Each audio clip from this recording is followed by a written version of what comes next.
Saudara-saudari terkasih, pada hari Kamis, 3 Juli 2025. Bacaan dari Injil Yohanes, bab 20, ayat 24 sampai dengan ayat 29.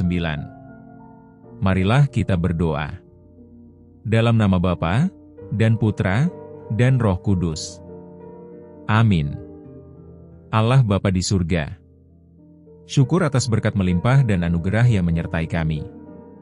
Semoga Engkau menyinari hati kami dengan sabda-Mu. Demi Kristus, Tuhan dan pengantara kami. Amin. Bacaan Injil.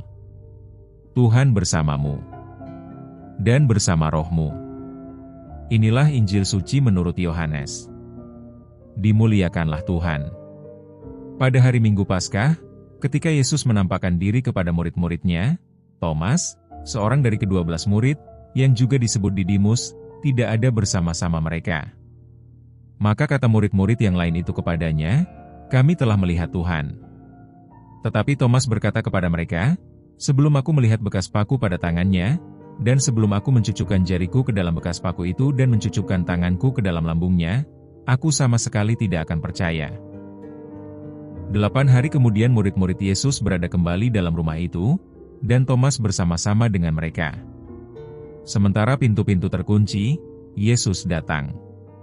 Ia berdiri di tengah-tengah mereka dan berkata, "Damai sejahtera bagimu." Kemudian ia berkata kepada Thomas, "Taruhlah jarimu di sini dan lihatlah tanganku. Ulurkanlah tanganmu dan cucukkan ke dalam lambungku. Dan jangan engkau tidak percaya lagi, melainkan percayalah."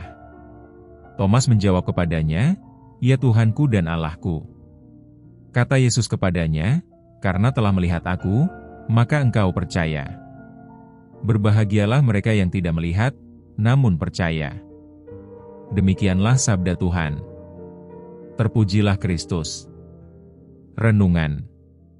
Saudara-saudari yang terkasih dalam Yesus Kristus, spiritualitas yang dibangun berdasarkan pengalaman Thomas, menjadikan kita semakin sadar bahwa kita membutuhkan iman yang lebih dalam, dengan kesaksian-kesaksian hidup yang menakjubkan. Ketidakpercayaan Thomas bukan berarti dia tidak beriman. Namun, ia ingin mengalami sendiri perjumpaan dengan Tuhan. Mungkin kita juga demikian, ingin memperdalam iman kita dengan berjumpa Yesus yang memberikan mukjizat kesembuhan, atau keberhasilan, atau memberikan perlindungan terhadap yang jahat. Semua itu sungguh merupakan berkat. Supaya iman kita sadar secara sungguh, bahwa beriman itu tidak asal percaya, tetapi membuktikan dengan pengalaman.